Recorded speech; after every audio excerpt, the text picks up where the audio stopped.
ಈ ಕ್ಷೇತ್ರ ಒಂದೆಡೆಗೆ ಶಂಭುಲಿಂಗೇಶ್ವರ ಹಾಗೂ ಕರಿಕಾನನ ಪರಮೇಶ್ವರಿಯ ದಿವ್ಯವಾಗಿರತಕ್ಕಂತಹ ಒಂದು ಕ್ಷೇತ್ರ ಇದು. ಚರ್ಮರೋಗ ಆದವರು ಈ ದೇವಿಗೆ ಅರಿಶಿನವನ್ನು ಹೇಳ್ಕೊಳ್ತಾರೆ. ಹಾಗೆಯೇ ಭಂಜತನ ಇರುವವರು ದೇವಿಗೆ ಬೆಳ್ಳಿಯ ತೊಟ್ಟಿಲು ಹಾಗೂ ಶಿಶು ಮತ್ತು ಅರಿಶಿನವನ್ನು ಕೊಡುತ್ತೇನೆ ಅಂತ ಹೇಳ್ತಾರೆ. ಸಂತಾನ ಆದ ಮೇಲೆ ಅದನ್ನು ಸಮರ್ಪಣೆ ಮಾಡ್ತಾರೆ. ಈ ವೃಂದಾರಕ ಕ್ಷೇತ್ರದಲ್ಲಿ ಶಂಭುಲಿಂಗೇಶ್ವರನ ಉದ್ಭವ ಆಗಿರುವಂಥದ್ದು. ಇದಕ್ಕೆ ಸುಮಾರು ಒಂದು 700-800 ವರ್ಷದ ಇತಿಹಾಸವಿದೆ. ಇಲ್ಲಿ ಪ್ರತಿ ಶರನ್ನವರಾತ್ರಿ ಅಂದು ಅಲ್ಲಿ ಅಮ್ಮನವರಿಗೆ ಪೂಜೆ ಆದ ನಂತರ ಅಲ್ಲಿಂದ ಅಮ್ಮನವರ ಶಕ್ತಿಯನ್ನು ಒಂದು ಕಲಶದಲ್ಲಿ ಆವಾಹನೆ ಮಾಡಿಕೊಂಡು ಬಂದು ಇಲ್ಲಿ ಇಟ್ಟು ಪೂಜೆ ಮಾಡಿಸಲಾಗ್ತದೆ. ಇದು ಪ್ರತಿ ಶರನ್ನವರಾತ್ರಿಯ ದಶಮಿ ಅಂತ ನಡೀತದೆ ಇದು.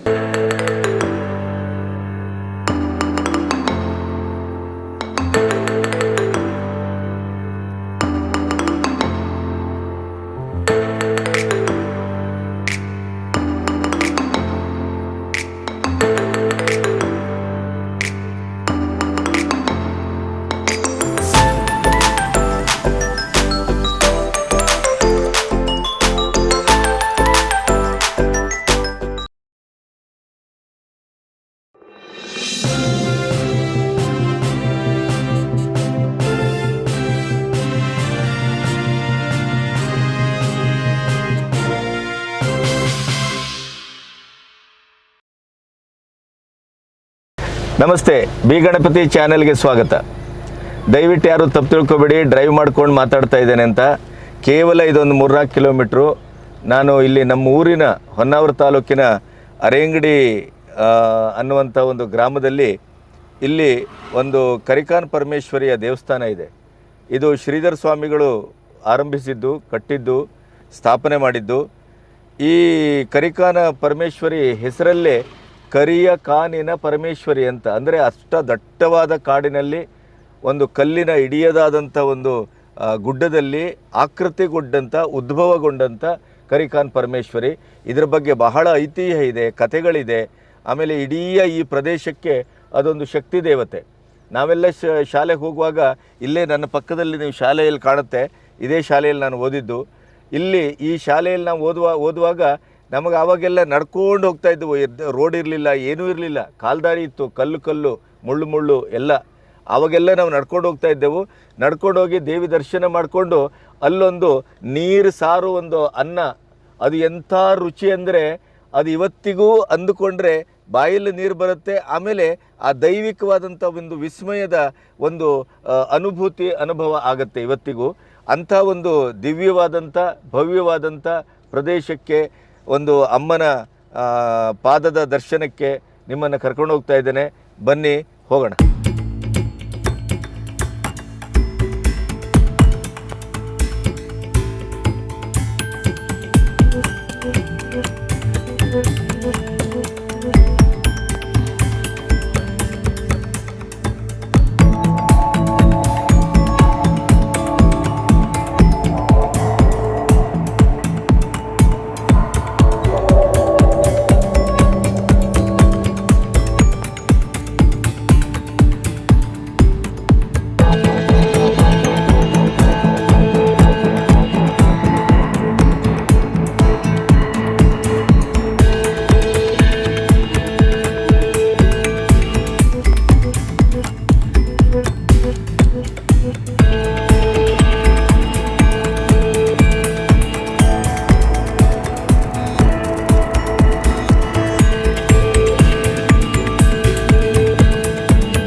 ಆಗಲೇ ಹೇಳಿದೆ, ಒಂದು ರುದ್ರ ರಮಣೀಯವಾದಂಥ ಕಾನನದ ಪ್ರದೇಶ ಇದು.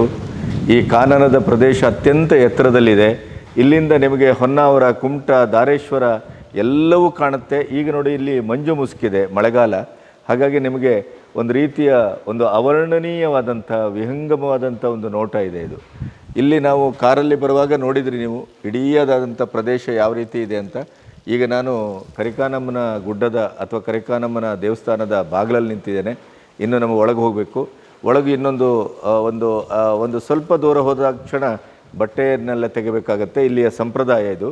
ಹಾಗಾಗಿ ಯಾವುದೇ ದೇವಸ್ಥಾನ ಇರ್ಬೋದು, ಅದಕ್ಕೆ ಅದರದೇ ಆದಂಥ ಒಂದು ಕಲ್ಚರ್ ಇರುತ್ತೆ, ಅದಕ್ಕೆ ಅದರದೇ ಆದಂಥ ಒಂದು ನಂಬಿಕೆ ಇರ್ತದೆ, ಅದರದೇ ಆದಂಥ ಒಂದು ಸಂಪ್ರದಾಯ ಇರ್ತದೆ. ಹಾಗಾಗಿ ಈ ಸಂಪ್ರದಾಯವನ್ನು ಪ್ರಶ್ನಿಸುವ ಅಥವಾ ಅದನ್ನು ಮೀರಿ ನಾವು ಹೋಗ್ತೇವೆ ಅನ್ನುವಂಥ ಉದ್ದಟತನ ಇಲ್ಲಿ ಯಾರೂ ಮಾಡಲಿಕ್ಕೆ ಸಾಧ್ಯ ಇಲ್ಲ, ಮಾಡಬಾರ್ದು ಕೂಡ. ಅಲ್ಲಿಯ ಅವರವರ ಭಾವಕ್ಕೆ ಅವರವರ ಭಕ್ತಿಗೆ ತಕ್ಕಾಗಿ ಅಲ್ಲಿ ನಾವು ನಮಿಸ್ತಾ ಹೋಗುವುದೇ ಒಂದು ದೇವಸ್ಥಾನಕ್ಕೆ ನಾವು ಕೊಡುವಂಥ ಗೌರವ, ನಮ್ಮ ಸಂಸ್ಕೃತಿಗೆ ನಾವು ಕೊಡುವಂಥ ಗೌರವ, ನಮ್ಮ ನಂಬಿಕೆಗೆ ನಾವು ಕೊಡುವಂಥ ಗೌರವ. ಬನ್ನಿ ದೇವಸ್ಥಾನಕ್ಕೆ ಹೋಗೋಣ.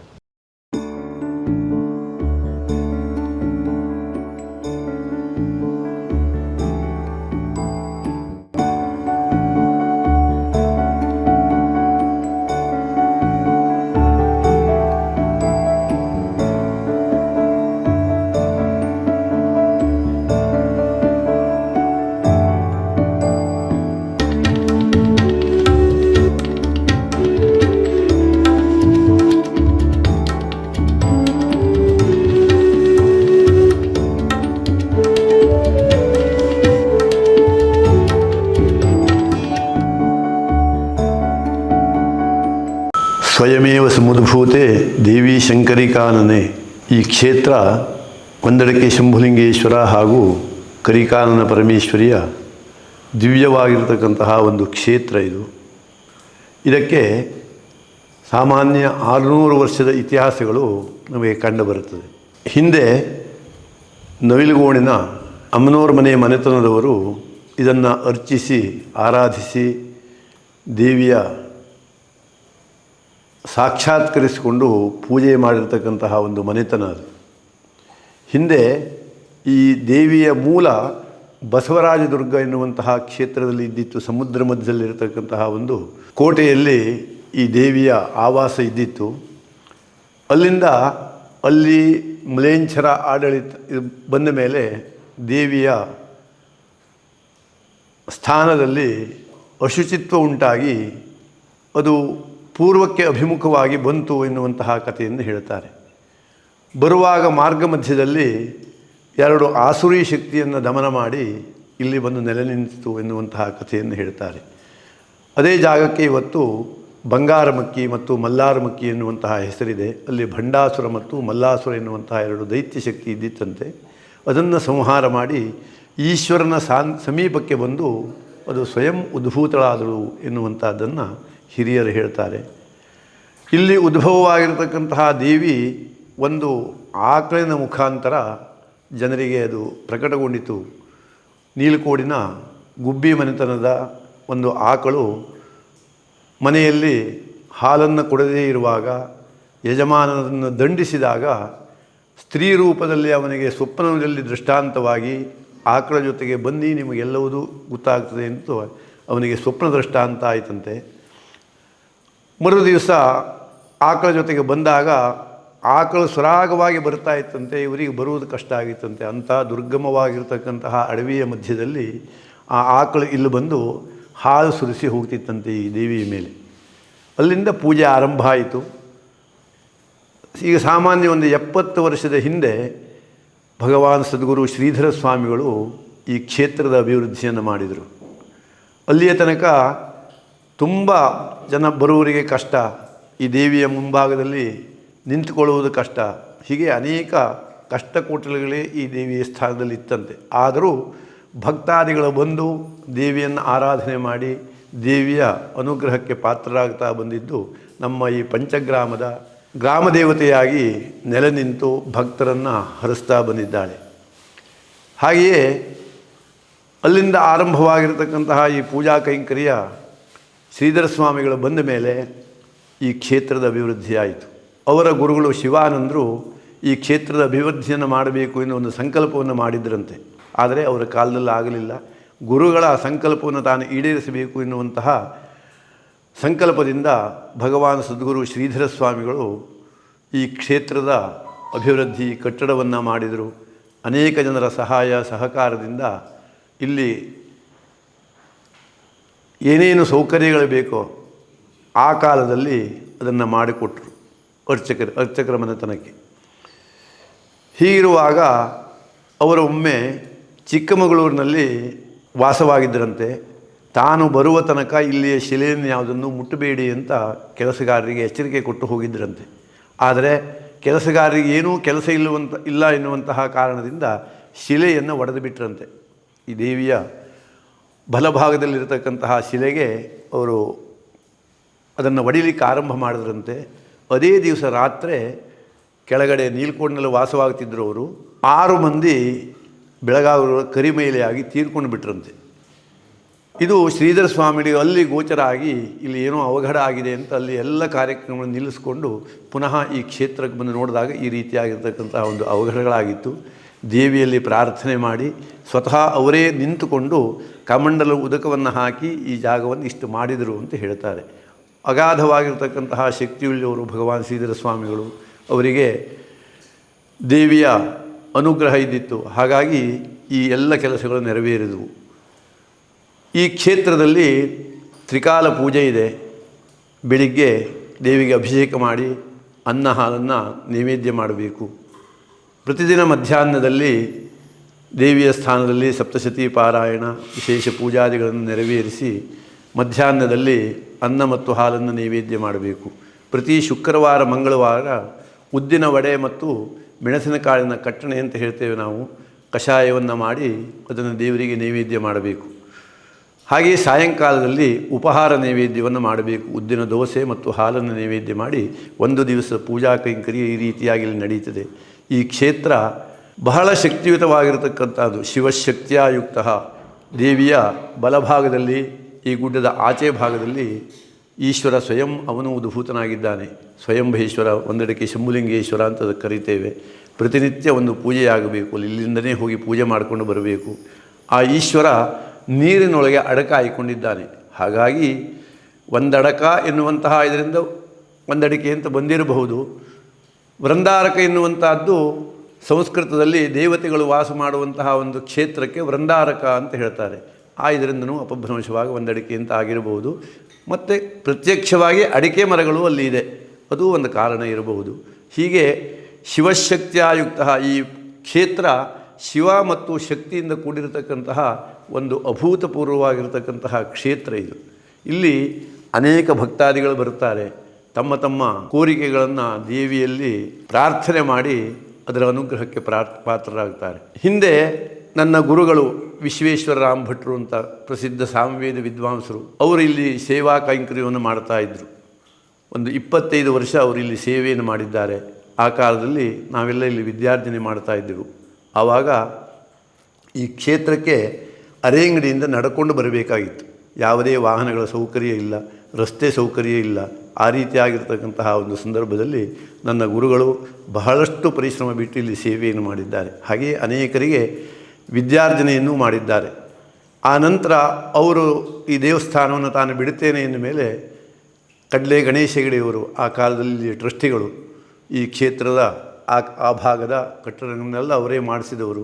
ಅವರು ನನ್ನಲ್ಲಿ ಪೂಜೆಯನ್ನು ಮಾಡಬೇಕು ಎಂದು ಕೇಳಿಕೊಂಡಾಗ 32 ವರ್ಷದ ಹಿಂದೆ ನಾನು ಈ ಕ್ಷೇತ್ರಕ್ಕೆ ಅರ್ಚಕನಾಗಿ ಬಂದು, ನನ್ನ ಹೆಸರು ಸುಬ್ರಹ್ಮಣ್ಯ ವಿಶ್ವೇಶ್ವರ ಭಟ್ ಅಂತ, ನಾನೂ ಸಹ ಸಾಮವೇದಿ, ಈ ಕ್ಷೇತ್ರದಲ್ಲಿ ಸೇವೆಯನ್ನು ಮಾಡ್ತಾ ಬಂದಿದ್ದೇನೆ.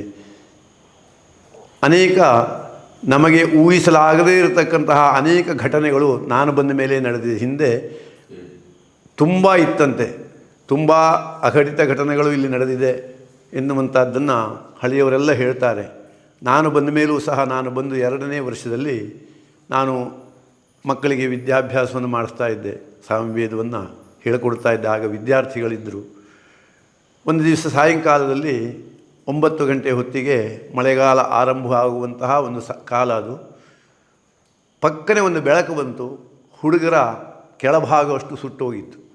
ಒಂದು ಮಿಂಚು ಬಂದು ಅವರಿಗೆ ಹೊಡೆದು ಬಿಡ್ತು, 3 ಜನ ಹುಡುಗರಿಗೆ. ರಾತ್ರಿಯ ಹೊತ್ತು ದೂರವಾಣಿ ಸಂಪರ್ಕ ಕಡಿದು ಹೋಗಿದೆ, ಕರೆಂಟ್ ಇಲ್ಲ. ಆ ಸಂದರ್ಭದಲ್ಲಿ ಏನು ಮಾಡಬೇಕು ಎನ್ನುವಂಥದ್ದು ತೋಚಲಿಲ್ಲ. ದೇವಿಯಲ್ಲಿ ಪ್ರಾರ್ಥನೆ ಮಾಡಿದೆ.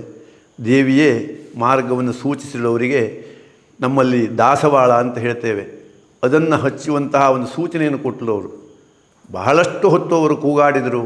ನಾವು ಬಹಳ ಹೆದರಿಕೆಯಲ್ಲೂ ಇದ್ದೆವು ನಾವು. ಆದರೆ ಅದನ್ನು ಹಚ್ಚಿದ ಮೇಲೆ ಅವರು ನಿದ್ದೆ ಮಾಡಿದರು. ಈಗ ಅವರೆಲ್ಲ 3 ಮಂದಿನೂ ಸುಖಿ ಸಂಸಾರಗಳಾಗಿದ್ದಾರೆ. ಇದು ದೇವಿಯ ಅನುಗ್ರಹಕ್ಕೆ ಒಂದು ಕಾರಣ ಅಂತ ನಾನು ತಿಳ್ಕೊಳ್ತೇನೆ. ಇಂತಹ ಅನೇಕ ಘಟನೆಗಳಿಲ್ಲಿ ನಡೆದಿದೆ. ಅಂತಹ ಸಿದ್ಧಿ ಕ್ಷೇತ್ರವಾಗಿರತಕ್ಕಂತಹ, ಶಕ್ತಿ ಸ್ಥಳವಾಗಿರತಕ್ಕಂತಹ ಈ ಸ್ಥಳದಲ್ಲಿ ವಾರ್ಷಿಕವಾಗಿ ಶರನ್ನವರಾತ್ರಿಯ ಉತ್ಸವ ಎನ್ನುವಂತಹದ್ದು ವಿಶೇಷವಾಗಿ ನಡೀತಾ ಇದೆ. ನವರಾತ್ರಿಯಲ್ಲಿ ಪ್ರತಿದಿನ 3 ವೇದ ಪಾರಾಯಣಗಳು, ಚಂಡಿಕಾ ಹೋಮ, ದೇವಿಗೆ ತ್ರಿಕಾಲ ವಿಶೇಷ ಪೂಜೆಗಳು, ಲಲಿತಾ ಪಂಚಮಿಯಂದು ಮಹಾಕ್ಷೀರಾಭಿಷೇಕ, ಹೀಗೆ ಅನೇಕ ಧಾರ್ಮಿಕ ಕಾರ್ಯಕ್ರಮಗಳು ವಿಶೇಷವಾಗಿ ನೆರವೇರುತ್ತದೆ. ಅದನ್ನೆಲ್ಲ ನೆರವೇರುತ್ತದೆ ಹೇಳುವುದಕ್ಕಿಂತ ಅವಳು ನೆರವೇರಿಸಿಕೊಳ್ತಾ ಇದ್ದಾಳೆ. ಇದಕ್ಕೆಲ್ಲ ಅನೇಕ ಭಕ್ತರ ಸಹಾಯ ಸಹಕಾರಗಳಿದೆ. ಕೇವಲ ಪಂಚಗ್ರಾಮ ಅಷ್ಟೇ ಅಲ್ಲ, ಇನ್ನೂ ಅನೇಕ ಭಾಗದ ಸದ್ಭಕ್ತರು ಈ ದೇವಿಯ ಅನುಗ್ರಹಕ್ಕೆ ಪಾತ್ರರಾದವರಿದ್ದಾರೆ. ದೇಶ ವಿದೇಶಗಳಲ್ಲಿದ್ದುಕೊಂಡು ಅಲ್ಲಿಂದಲೇ ದೇವಿಗೆ ಸೇವೆಯನ್ನು ಸಲ್ಲಿಸಿ ದೇವಿಯ ಅನುಗ್ರಹಕ್ಕೆ ಪಾತ್ರರಾಗ್ತಾ ಇದ್ದಾರೆ. ಅಂತಹ ಶಕ್ತಿಯುಳ್ಳಂತಹ ದೇವಿಗೆ ಯಾರು ಶ್ರದ್ಧೆ ಭಕ್ತಿಯಿಂದ ಬಂದು ಸೇವೆಯನ್ನು ಮಾಡ್ತಾರೋ ಅವರ ಇಷ್ಟಾರ್ಥಗಳನ್ನು ನೆರವೇರಿಸ್ತಾಳೆ. ಯಾವ ರೀತಿಯಾಗಿ ನೆರವೇರಿಸ್ತಾಳೆ ಅಂತಂದರೆ, ಚರ್ಮ ರೋಗ ಆದವರು ಈ ದೇವಿಗೆ ಅರಿಶಿನವನ್ನು ಹೇಳ್ಕೊಳ್ತಾರೆ. ಇಲ್ಲಿ ನಿಮ್ಮ ಎದುರಿಗೆ ಕಾಣ್ತಾ ಇದೆ ಹುಲ್ಲಿನಲ್ಲಿ ಕಟ್ಟಿರತಕ್ಕಂತಹ ಅರಿಶಿನ. ಅದನ್ನು ತಂದು ಸಮರ್ಪಣೆ ಮಾಡಿದರೆ ಚರ್ಮ ರೋಗದಿಂದ ವಿಮುಕ್ತಿಯನ್ನು ಹೊಂದುತ್ತಾರೆ. ಹಾಗೆಯೇ ಭಂಜೆತನ ಇರುವವರು ದೇವಿಗೆ ಬೆಳ್ಳಿಯ ತೊಟ್ಟಿಲು ಹಾಗೂ ಶಿಶು ಮತ್ತು ಅರಿಶಿನವನ್ನು ಕೊಡುತ್ತೇನೆ ಅಂತ ಹೇಳ್ತಾರೆ. ಸಂತಾನ ಆದ ಮೇಲೆ ಅದನ್ನು ತಂದು ಸಮರ್ಪಣೆ ಮಾಡ್ತಾರೆ. ಇನ್ನು ಅನೇಕ ಕಾಯಿಲೆಗಳಿಗೆ, ಅನೇಕ ವಿಚಾರಗಳಿಗೆ, ವಿವಾಹಕ್ಕಾಗಿ ಪ್ರಾರ್ಥನೆ ಮಾಡುವವರು ಇರ್ತಾರೆ. ವಿವಾಹ ಆದಮೇಲೆ ಬಂದು ಸೇವೆ ಮಾಡ್ಕೊಂಡು ಹೋಗ್ತಾರೆ. ಹೀಗೆ ಅನೇಕ ಸೇವೆಗಳಲ್ಲಿ ನಡೀತಾ ಇರ್ತದೆ. ಅದನ್ನೆಲ್ಲ ಆ ಭಗವತಿ ನೆರವೇರಿಸ್ತಾಳೆ. ಯಾಕೆಂದರೆ ಕುಪುತ್ರೋ ಜಾಯೇತ ಕುಚಿದಪಿ ಕುಮಾತಾನ ಭವತಿ, ಕೆಟ್ಟ ಮಕ್ಕಳ ಜಗತ್ತಿನಲ್ಲಿರುವಂತೆ, ಆದರೆ ಕೆಟ್ಟ ತಾಯಿ ಎಂದೂ ಇಲ್ಲ ಎನ್ನುವಂತಹದ್ದು ಶಂಕರಾಚಾರ್ಯರು ಹೇಳಿರುವಂತಹ ಮಾತು. ಅಂತಹ ಈ ಕರಿಕಾನನ ಪರಮೇಶ್ವರಿ ತುಂಬ ಶಕ್ತಿಯುತಳು. ಅದರೊಟ್ಟಿಗೆ ಈ ಕ್ಷೇತ್ರ ಹೇಗಿದೆ ಅಂತಂದರೆ, ಬೇಸಿಗೆ ಕಾಲದಲ್ಲಿ ಸೆಕೆಯಾಗುವುದಿಲ್ಲ, ಚಳಿಗಾಲದಲ್ಲಿ ಚಳಿ ಆಗುವುದಿಲ್ಲ, ಮಳೆಗಾಲದಲ್ಲಿ 3 ತಿಂಗಳ ಒಳೆಯುವುದು ಕಷ್ಟ, ಅಂತಹ ಪರಿಸ್ಥಿತಿ ಇರತಕ್ಕಂತಹ ಒಂದು ಕ್ಷೇತ್ರ. ಆದರೂ ಎಲ್ಲವರಿಗೂ ಧೈರ್ಯವನ್ನು ಕೊಟ್ಟು ಈ ಕ್ಷೇತ್ರದಲ್ಲಿ ಇವತ್ತಿನವರೆಗೆ ಅನೂಚಾನವಾಗಿ ಎಲ್ಲ ಸೇವೆಗಳನ್ನು ನಡೆಸ್ಕೊಂಡು ಬರ್ತಾ ಇದ್ದಾಳೆ. ಅದಕ್ಕೆಲ್ಲ ಆ ದೇವಿ ಮತ್ತು ಶಂಭುಲಿಂಗೇಶ್ವರನೇ ಕಾರಣ. ಈ ಕ್ಷೇತ್ರದ ಅಭಿವೃದ್ಧಿಗೆ ಗಣೇಶ ಹೆಗಡೆಯವರ ನಂತರ ಬೇರೆ ಕಮಿಟಿ ಆಯಿತು. 7 ಜನ ಮುಕ್ತೇಶ್ವರರಿದ್ದರು. ಈಗ ಅವರಲ್ಲಿ 4 ಮಂದಿ ಮಾತ್ರ ಇದ್ದಾರೆ. ಅಭಿವೃದ್ಧಿ ಸಮಿತಿಯನ್ನು ಮಾಡಿಕೊಂಡಿದ್ದಾರೆ. ಅವರು ಕಾಲಕ್ಕೆ ಬಂದು ಈ ಕ್ಷೇತ್ರದಲ್ಲಿ ಏನೇನು ಅಭಿವೃದ್ಧಿ ಆಗಬೇಕು ಅದನ್ನೆಲ್ಲ ಮಾಡಿಕೊಡ್ತಾ ಇದ್ದಾರೆ. ಹೀಗೆ ಈ ಕ್ಷೇತ್ರದ ಎಲ್ಲ ರೀತಿಯ ಅಭಿವೃದ್ಧಿ ಆಗ್ತಾ ಇದೆ.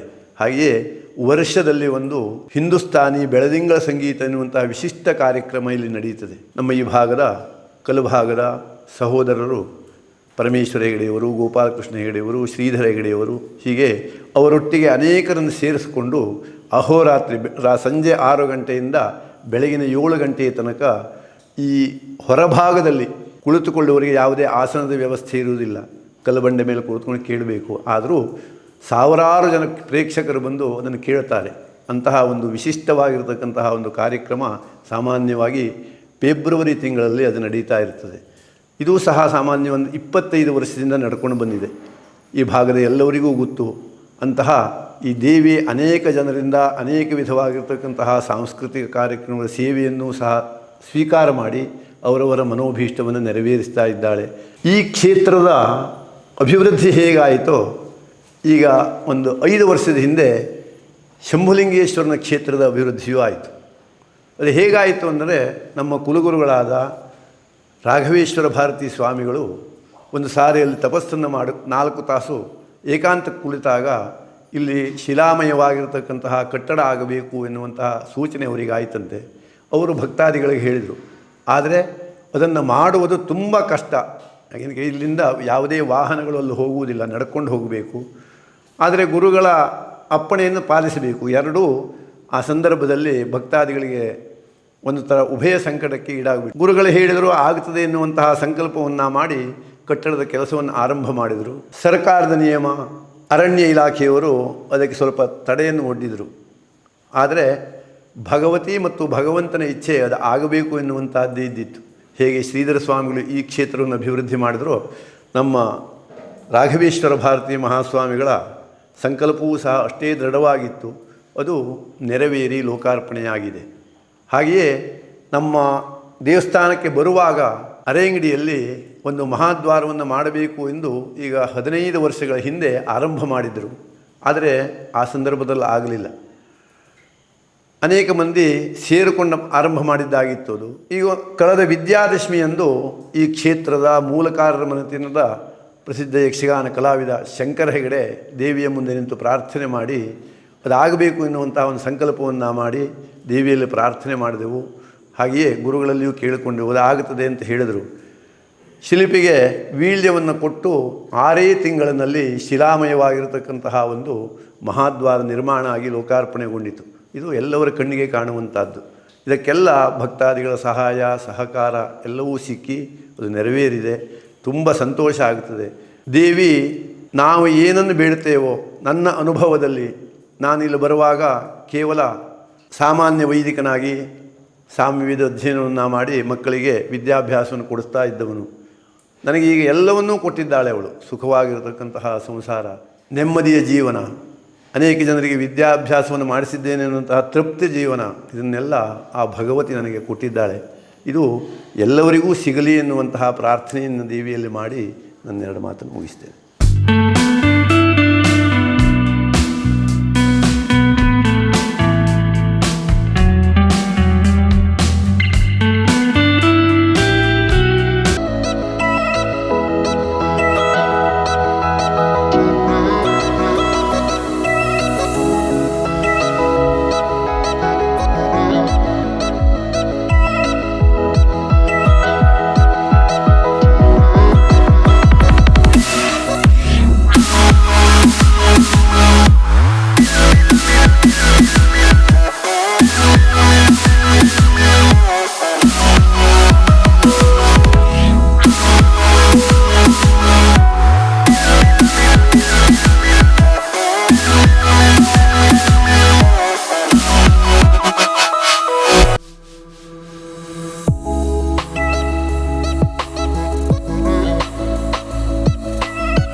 ಭಕ್ತೌ ವಾಗರ್ಥ ಪ್ರತಿಪತ್ತಯೇ ಜಗತಃ ಪಿತರೌ ಒಂದೇ ಪಾರ್ವತಿ ಪರಮೇಶ್ವರ ಎನ್ನುವಂತೆ ಈ ವೃಂದಾರಕ ಕ್ಷೇತ್ರದಲ್ಲಿ ಶಂಭುಲಿಂಗೇಶ್ವರನ ಉದ್ಭವ ಆಗಿರುವಂತಹದ್ದು. ಇದಕ್ಕೆ ಸುಮಾರು ಒಂದು 700-800 ವರ್ಷದ ಇತಿಹಾಸವಿದೆ. ಮೊದಲು ಉದ್ಭವ ಆಗಿರತಕ್ಕಂತಹ ಇದು ಈಶ್ವರಲಿಂಗ ಇದು ಇಲ್ಲಿ ವಿಶೇಷ ಏನಂತಂದರೆ ವರ್ಷದ 365 ದಿವಸ 24 ಗಂಟೆ ಕೂಡ ಈ ಒಂದು ನೀರು ಅಭಿಷೇಕ ಆಗ್ತಾ ಇರ್ತದೆ. ಮುಂಚೆ ಈ ದೇವಸ್ಥಾನವನ್ನು ಕಟ್ಟುವುದಕ್ಕಿಂತ ಪೂರ್ವದಲ್ಲಿ ನೀರು ಹರಿದು ಬಂದು ಅಭಿಷೇಕವಾಗಿ ಆಮೇಲೆ ಹರಿದು ಹೋಗ್ತಿತ್ತು ಅಂತ ಹೇಳ್ತಾರೆ. ಈಗ 4 ವರ್ಷದ ಹಿಂದೆ ಈ ಒಂದು ಶಿಲಾಮಯವಾಗಿರತಕ್ಕಂತಹ ಕಟ್ಟಡವನ್ನು ಕಟ್ಟಿದ್ದಾರೆ. ಅದರ ನಂತರ ಇದಕ್ಕೆ ಒಂದು ತಾಮ್ರದ ಕಾಪರ್ ಪೈಪನ್ನು ಹಾಕಿ ಶಿವನಿಗೆ ಯಾವಾಗಲೂ ಕೂಡ ಅಭಿಷೇಕ ಆಗುವ ಹಾಗೆ ನೋಡ್ಕೊಂಡಿದ್ದಾರೆ. ಯಾಕೆಂದರೆ ಅಭಿಷೇಕ ಪ್ರಿಯೋ ಶಿವ ಅಂತ ಹೇಳಿದ್ದಾರೆ. ಹಾಗಾಗಿ ಇಲ್ಲಿ ಅವನಿಗೆ 365 ದಿವಸ 24 ಗಂಟೆ ಕೂಡ ಅವನಿಗೆ ವಿಶೇಷವಾಗಿ ಅಭಿಷೇಕ ಆಗ್ತಾನೆ ಇರ್ತದೆ. ಇವನು ನೀರಿನಲ್ಲೇ ಇರುವಂತಹದ್ದು. ಇದು ಸುತ್ತಲೂ ಇಲ್ಲಿರತಕ್ಕಂತಹ ನೀರು ಅನ್ನುವಂಥದ್ದು ಇದೆಯಲ್ಲ, ಇಲ್ಲಿ ಬಿಲ್ಪತ್ರೆ ಹಾಕಿದ್ರೆ ಮಾತ್ರ ಮುಳುಗತ್ತೆ. ಇಲ್ಲಿ ಬೇರೆ ಏನಾದರೂ ಹೂವು ಅಥವಾ ತುಳಸಿ ಪತ್ರೆಗಳು ಹಾಕಿದ್ರೆ ಇಲ್ಲಿ ಮುಳುಗಲ್ಲ. ಅದು ವಿಶೇಷ. ಇಲ್ಲಿ ಮುಂಚೆ ಜಾತ್ರೆಗಳು ಅಥವಾ ವಿಶೇಷಗಳು ನಡೀತಿದ್ವು.